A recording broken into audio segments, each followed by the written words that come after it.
Hello everyone, welcome back to our channel Amiraj Homeschool. I hope you all are happy, healthy, fit and fine as usual. So आज की हमारी video होने वाली है related to home schooling पर already मैंने 4 videos बनाई हुई हैं, तो अगर आपने नहीं देखी हैं link you will get in the description box, ज़रूर से चेक कर लीजिए। And if you would like to join our WhatsApp home schooling group तो वो भी आप ज्वाइन कर सकते हैं, लिंक आपको मिल जाएगा डिस्क्रिप्शन बॉक्स में। आज के वीडियो में हम कवर अप करने वाले हैं 3 topics, 3 questions. First is how long we should teach our kids. जब हम स्कूलिंग कर रहे हैं तो स्कूल का पर्टिकुलर टाइम हमें पता होता है, छोटे बच्चे इतना, बड़े हैं इतना, राइट। सो होम स्कूलिंग में कितने आवर्स पढ़ाना चाहिए वो क्वेश्चन है। Number 2 is what relative and society will say about it, question तो करेंगे लोग। Number 3 how much educated we should B.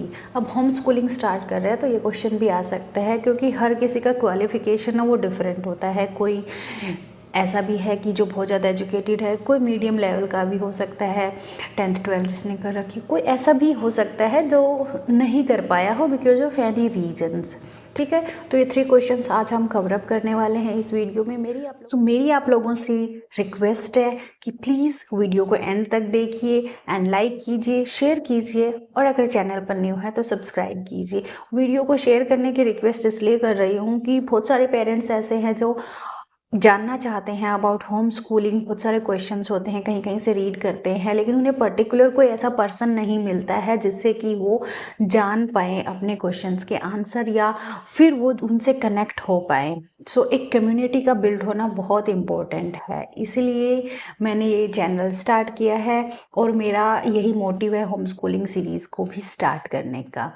तो अभी वीडियो को स्टार्ट करते हैं। My first question is how long we should teach our kids.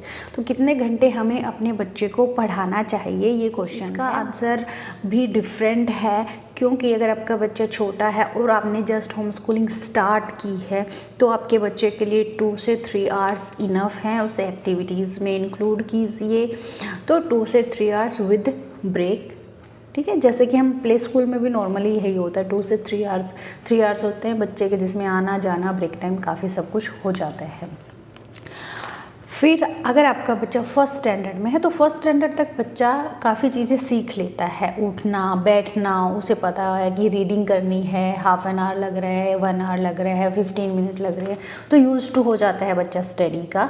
तो आप जो उसका टाइम ड्यूरेशन है वो 3 to 4 आवर कर सकते हैं, ईजिली आपका बच्चा मैनेज कर सकता है, येस विद ब्रेक्स। ठीक है, किसी डे आपको एक्टिविटी करवा रहे हैं तो टाइम में वेरिएशन होता है। एंड होम स्कूलिंग में तो बेनिफिट या प्लस पॉइंट है वो यही है कि किसी डे अगर आपके बच्चे का इंटरेस्ट किसी पर्टिकुलर टॉपिक में, फॉर एग्जांपल मेरी डॉटर्स को और जो साइंस है, ज्योग्राफी है, वो चीज़ें बहुत पसंद आती है। उसका रीज़न भी है, मैं बताती हूँ क्यों पसंद आती है, क्योंकि उसमें उन्हें अपना दिमाग थोड़ा सा, अपनी एनर्जी है वो कम यूज़ करनी होती है। क्योंकि साइंस अगर मैं करवा रही हूँ तो मुझे बोलना पड़ रहा है उन्हें समझाने के लिए, एक्टिविटीज़ करवा रही हूँ तो मुझे वो करवानी पड़ रही है और उन्हें वो देख के अच्छा लग रहा है। ज्योग्राफी है तो मैं उन्हें टीच कर रही हूँ, इन्फॉर्मेशन दे रही हूँ, तो वहाँ पे मेरी एनर्जी ज़्यादा लगती है। उन्हें सुनना पड़ता है, स्टोरीज़ के जैसे वो कनेक्ट करना होता है। बट अगर वहीं मैं उन्हें दे दूँ कि आपको टेबल लर्न करनी है, स्पेलिंग लर्न करनी है, तो वहाँ पे उनका जो टाइम है ना वो कट हो जाता है। तो होम स्कूलिंग में टाइम की कोई एक फिक्स लिमिट नहीं होती है, वो आपका वेरी करता है। ठीक है, अगर आपका बच्चा थोड़ा सा बड़ा है, 5th standard, 3rd standard, 6th standard, तो उस बच्चे को काफ़ी चीज़ें अपने आप से पता होती हैं कि मेरा इंटरेस्ट क्या है, मुझे कौन सी चीज़ ज़्यादा करनी है, या फिर किस चीज़ को कितना टाइम देना है, कौन सी मेरी वीकनेस है, स्ट्रेंथ है, उसके अकॉर्डिंग।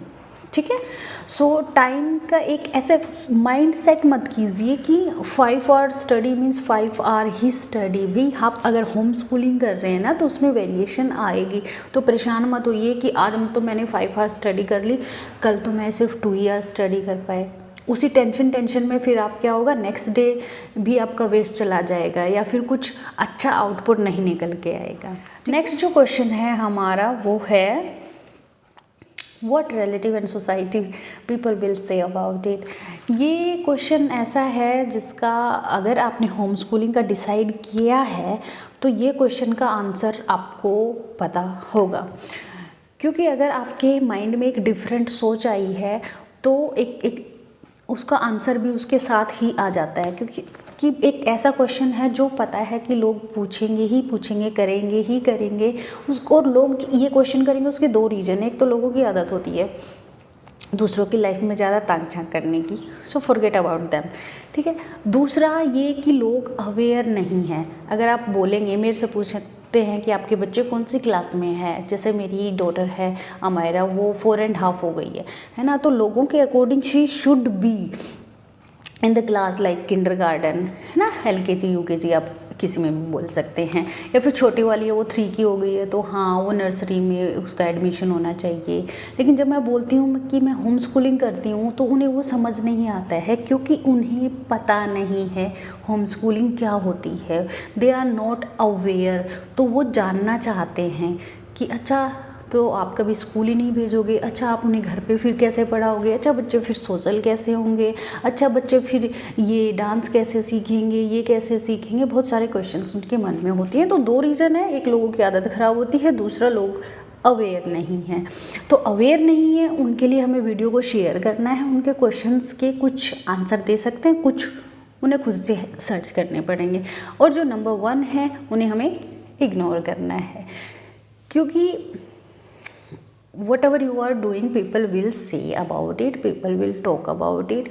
और इस पे मुझे बोलने की ज़रूरत नहीं है, बहुत सारी मूवीज़, स्टोरीज़, बहुत सारे TV सीरियल्स तक आपको मिल जाएंगे कि लोग हैं वो कहेंगे। So just ignore them and do what you want to do, what you love, what your child love. So next जो क्वेश्चन है वो है how much educated we should be to start it.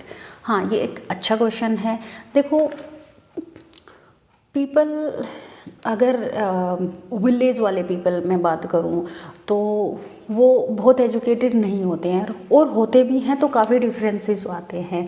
For example जो study का pattern है ना, अब हमारे टाइम में, अपने टाइम में जो इंग्लिश होती थी उसमें हम नॉर्मली रटते थे स्पेलिंग्स वगैरह को, है ना, नॉर्मली रीड करते थे। अब फोनिक्स आ गया है। अब जो बच्चा गांव में है उसे नहीं पता, जो पेरेंट्स गांव में उन्हें नहीं पता फोनिक्स क्या होता है, कैसे उन्हें रीड करवाया जाए, क्या अबकस होता है, उन्हें नहीं पता। तो बहुत सारी ऐसी चीज़ें हैं जो बच्चे के लिए हेल्पफुल होती हैं बट उन्हें नहीं पता। तो उसका सोल्यूशन यही है कि पता करो। पता कैसे करोगे, मुझे भी नहीं पता था जब तक मैंने मेरी डॉटर को पढ़ाना शुरू किया। आप जिस भी जगह जो भी चीज़ सर्च करते हैं, यूट्यूब है या गूगल है या कोई भी ऐप है, तो हमारा डेटा जाता है वहाँ पे, मेटा डेटा। जो इन्फॉर्मेशन मीन्स सिंपल बेसिकली आप ऐसे समझ लिए, जो भी हम सर्च करते हैं वही चीज़ हमें और ज़्यादा दिखती है। तो आप अगर एजुकेशन से रिलेटेड कुछ भी सर्च करेंगे तो एजुकेशन से रिलेटेड और चीज़ें आपके पास आती जाएंगी और एक कनेक्शन बनता जाएगा और आप वहाँ से इंफॉर्मेशन ले सकते हैं, ठीक है। दूसरा क्या है, अगर आप बिल्कुल बेसिक से स्टार्ट कर रहे हैं, आपका बिल्कुल छोटा बच्चा है और आप बिल्कुल थोड़े बहुत ही पढ़े लिखे हैं, या आपके घर में कोई भी है, मेल फीमेल कोई भी एजुकेटेड है, थोड़ा बहुत भी अगर पढ़ा है, तो आप बच्चे को ना एक बार स्टार्ट करवाइए, पुश दीजिए बच्चे को, तो उसी से आपका बच्चा इंटरेस्ट लेता है। ज़रूरी नहीं है कि आपको इंग्लिश नहीं आती है तो आप बच्चे को इंग्लिश में ही पढ़ाएं। आप हिंदी में, आपको पता है ना कि ये कबूतर है, आपको पता है ना ये चकला है, ये बेलन है, बच्चे को इनपुट दीजिए, ठीक है। लैंग्वेज बाद में आता है, स्टार्टिंग से ही उस पर लैंग्वेज बैरियर मत लगाइए, बच्चे को इन्फॉर्मेशन दीजिए अबाउट द थिंग्स। अगर आप एजुकेटेड हैं तो आप अपने बच्चे को खुद से पढ़ा सकते हैं, या फिर आप रिसोर्सेज बाई कर सकते हैं, ऑनलाइन या ऑफलाइन भी आप कर सकते हैं, किसी ट्यूटर का भी अरेंजमेंट आप कर सकते हैं। तो होम स्कूलिंग आप किसी भी वे में स्टार्ट कर सकते हैं। And home schooling is not only about books और बुकिश नॉलेज, होम स्कूलिंग में अदर थिंग्स भी आती हैं। जैसे आप बच्चे को लाइफ स्किल्स कहिए, आप कोई भी काम करते हैं, फॉर एग्जांपल आप कुकिंग ही कर रहे हैं तो बच्चे को वो सिखाइए। जैसे मोंटेसरी से रिलेटेड एक्टिविटीज़ मैं अपनी डॉटर्स को कराती हूँ कि एग्स कैसे बॉईल करने, टी कैसे बनती है, ग्रीन टी कैसे बनती है, लेमन टी कैसे बनती है, बेसिक चीज़ें। आटा है वो हम कैसे गूंथते हैं ना, how we need the dough, और जो भी घर की बेसिक चीज़ें हैं, क्लॉथ फोल्डिंग है ना, घर के जो भी हाउस होल्ड चोर्सेज हैं, घर के जो भी काम काज हैं, उन सब में बच्चे को इन्वॉल्व कीजिए, आपके लिए, बच्चे के लिए वही लर्निंग होती है, लाइफ की actual learning. So study is one part और लाइफ की ये जो स्किल है ये अनदर पार्ट होती है, और ये दोनों ही मिलकर बच्चे का एक ओवरऑल जो डेवलपमेंट है वो होता है। तो अगर आप लेस एजुकेटेड भी हैं या फिर एजुकेटेड नहीं भी हैं तो भी मतलब ऐसा नहीं है कि आप कुछ भी नहीं कर सकते। आप अपने बच्चे को कुछ भी काम कर रहे हैं, इवन आप अगर एक कंस्ट्रक्शन वर्कर हैं फॉर एग्ज़ाम्पल, आप प्लम्बर हैं, वो चीज़ें भी बच्चे को सिखाइए, वो भी इम्पोर्टेंट है, बहुत ज़रूरी होती हैं। फॉर एग्ज़ाम्पल जैसे मैंने बीटेक की है, तो बीटेक में ज़रूरी नहीं है कि हमें एक ही चीज़ सिखाई जाती है, हमें इतनी सारी चीज़ें सिखाई जाती हैं, जैसे वेल्डिंग का काम कैसे होता है, ये चीज़ ऐसे कटती है ना, तो वो भी लाइफ में कहीं ना कहीं काम आती हैं, इसीलिए वो हमें सिखाई जाती हैं। तो लाइफ स्किल के लिए सारी चीज़ें बहुत इंपॉर्टेंट हैं। वीडियो बहुत लॉन्ग हो जाएगी, इसलिए मुझे ये कट करना है और आप लोगों को बाय बाय बोलना है। आई होप आज की वीडियो आपके लिए हेल्पफुल रही होगी, अगर रही है तो प्लीज़ लाइक कीजिए, शेयर कीजिए, और चैनल पर नए हैं तो सब्सक्राइब कीजिए। तो मिलते हैं नेक्स्ट वीडियो में, till then bye bye, take care and thank you so much for watching a video.